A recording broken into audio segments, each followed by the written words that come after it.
much. You're going to see some good stuff, but before we get going, we all have a lot to be thankful for being in this company. I feel very thankful to be in the company, but more than anything, I want to thank Michael Valdez for letting Glenn, myself, and Jason have a little bit of the stage. All right, so thank you, Michael, appreciate it. So when we think about growth, so what I'm going to go through today, I'm going to show you kind of what we did in the third quarter. I'm going to show you what we've done year to date, and then I'm going to show you kind of what's happened in this company. And it's all about growth, all right? It's all about really profitable growth, because when we make money off what we do, we can keep going. We don't have to bring on debt. We can keep growing, and we can make big decisions ourselves. So talking about growth, as we look in just the Q3 alone, we added 11,764 agents, which is fantastic. So if you put those numbers up against some of our competition, I mean, we added more agents in the quarter than they have, right? So the model's working really well. Strong US residential performance, global expansion, as you'll hear about, and then scaling EXP commercial. So when you look at the numbers that I'm gonna go through right now, what you're gonna see is that the growth story continues in a big way. All right, so congratulations. I got to tell you, this is personally, as you can tell, I've been working for quite a while, and this is the best growth company, the best culture that I've ever worked in. And I think when you see the numbers here and you can see what we can do and where we're going, we can back it up. So on the first page, in the quarter, in Q3, we did $1.1 billion in revenue. And everybody loves billion, right? We love billion? Billion? So that's almost up 100% year over year in the quarter.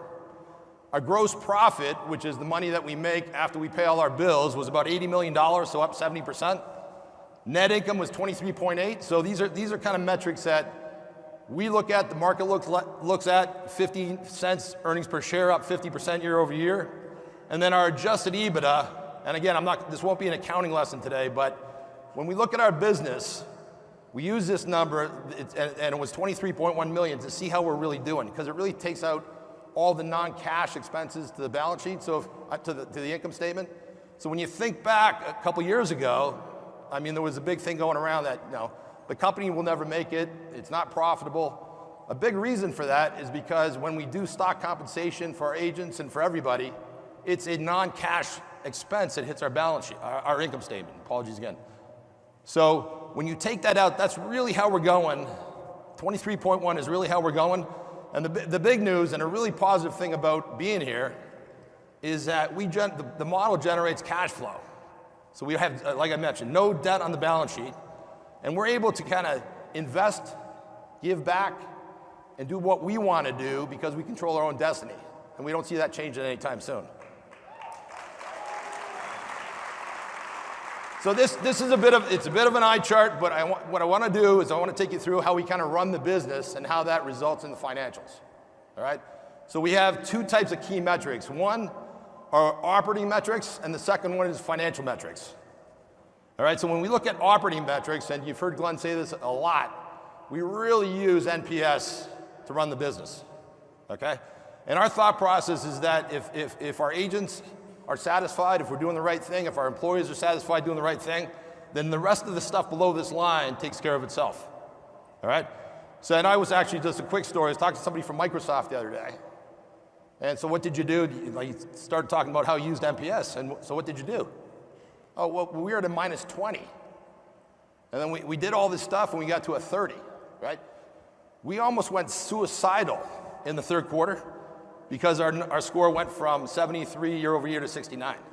So if you look up NPS, these are world-class scores, but that's our goal, to keep them 70 or above, and the rest takes care of itself. Agent count, 65,269. Obviously that's huge, up 82% in the quarter, and that stays for the year to date. Our units were 130. The sides were 130,029. And you can see that that's up 82%. On a quarter basis and on a year basis, it would be the, 72%. And then on a year basis, we're up 103%. So price per unit, as we know, the price is going up. That's in thousands. So what that does is it actually drives volume in billions. So our volume in the third quarter was $46.6 billion versus 23.6. So we're up, again, about 100% on volume. And then as we look at our year to date, we're up 134%. So this company has done $111 billion year to date. All right? So fantastic results. When we look at financial metrics, the $1.1 billion I mentioned before, and I'll put some of these numbers into perspective in a second and show you kind of what we were doing in the past. 1.1 billion up 97%. On a year-to-date basis, we've done $2.7 billion in revenue. Up 127%, so that's fantastic. So the growth is incredible, and it continues. And you've done a phenomenal job growing this company. So thank you. As we go, so down the line, these are income statement numbers. So the reason I have these numbers up is that we're up 127% year to date, but the model that Glenn created really is to give back pretty much everything we bring in for the most part, at the same time keep the company in a good place. So that number, that 1.1 billion in the quarter, we gave back over $1 billion. Not gave back, but I mean, that's the model. It goes back to our agents, okay? So we do hear a lot about, the growth of the company, the $1.1 billion, but at the end of the day, two big things happened, is the model's designed to give back to you, and that's what we do. And at the same time, we're sharing a number I don't think we shared before, and so this is, included in that $1 billion, we paid out $48.7 million in rev share in this quarter alone. That's up 73% year to date on the quarter, and on the year to date basis, we paid out $124 million in rev share. All right, so again, looking at the numbers, I mean, it's up 90% year over year. And and the way the model works, we have no intention on changing it. As we double, that doubles, right? As the revenue doubles, the commission goes back on a double basis. So then we get to what we call gross margin, all right? So this is how the model's designed, right?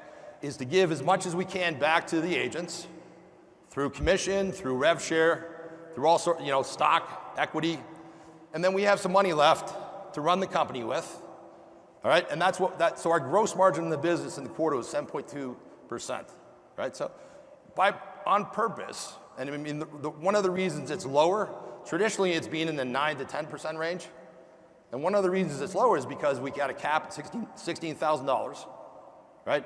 You have higher housing prices, and so that gross margin goes down. So what we're doing as a leadership team is we're looking at this, and we just want to make sure what we're doing is we're investing with the rest of the money that we have, and we are. All right, and I'll go through some of that, but we're investing heavily in the US, we're investing in international, we're investing in commercial, we're investing in technology. All right, so getting down to net income, I mean, I showed you that EBITDA line, and then our operating cash flow was $55.4 million, up 44%.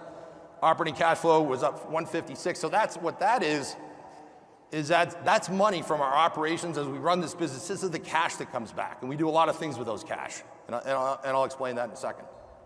So phenomenal results. I mean, as we look at the year and we look at where we are as a company, I mean, the growth is spectacular, all right? We're really fortunate to be able to have some profit left over to reinvest in the company, and that's exactly what we're doing. So as we look down the road, Glenn just shared the 500,000 agents. That's where we're spending the money. The international growth, commercial, technology, and then going to the next page. This gives you a perspective, especially for the new people that are here. So this is a growth chart, and to put things in perspective, in 2018, we had 15.5 thousand agents, revenue at $500 million, all right? So you can follow that line up. We go to $1 billion, 25,000 agents.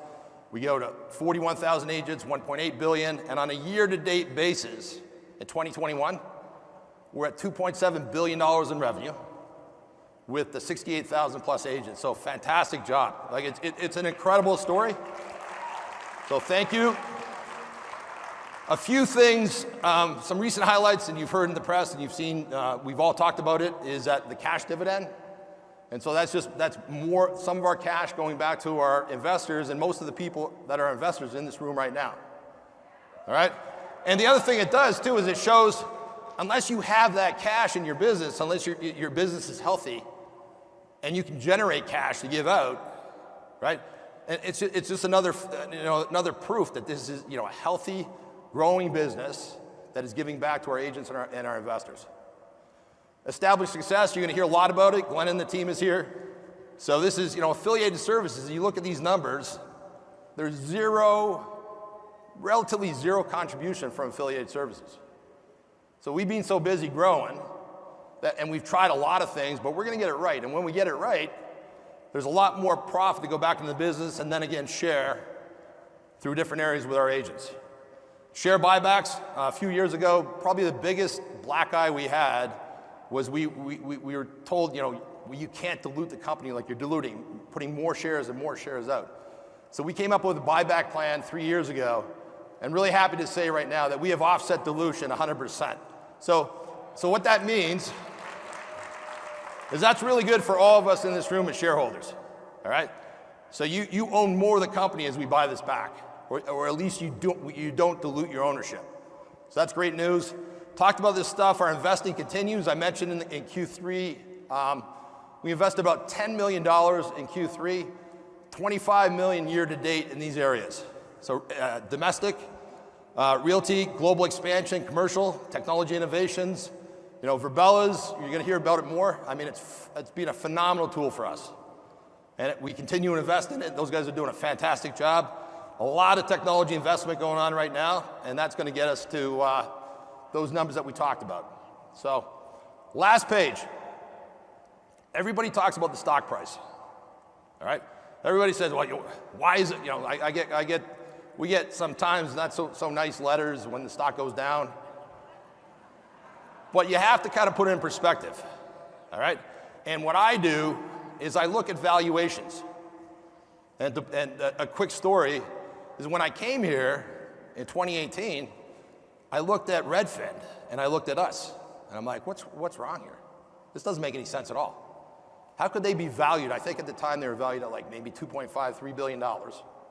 We're valued at $400 million, which is crazy, right? So over the last few years, not only have we executed in the business, all right, we've actually grown the business. The growth is the important thing. We've done a lot of great things from an investment standpoint. We've had return to our investors, and that's what happens, okay?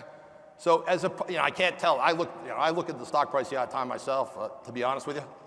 But when you look at what's happened in the company, from a valuation standpoint, look at the valuations. Next time you're online, what I do is I look at what's going on with Zillow, what's happening with Redfin, what's happening with, there's about 10 competitors that we look at, all right? Look at that, and basically what's happened in our particular class of, public companies, Redfin's at least $1.5 billion lower than us now, all right? And this is just the start. So one of our goals was to get the valuation on par with companies like that, but if you look at these numbers, we spent a lot of time working really hard to get this set up. We're still working really hard. But 2018, 2019, $800 million was the valuation in 2019. $4.7 billion. And as yesterday, we're at $6.7 billion of valuation. So if you think about people that came early, at $200 million, if they hopefully you held on to your stock. Hopefully nobody sold in here, right?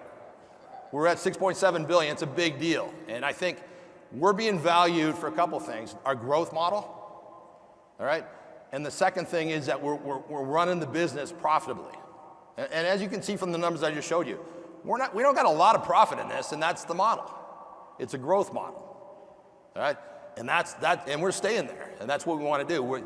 Glenn, the team, and everybody, all we're focused on really is growing. All right, but at the same time, maintaining a solid company. So we're here this time next year with 10,000 people or 20,000 people, all right? So I want to congratulate you. I got to tell you again, this is one of the best companies I've ever been in, probably the best, and really fortunate to be here. So thank you very much, and have a great week.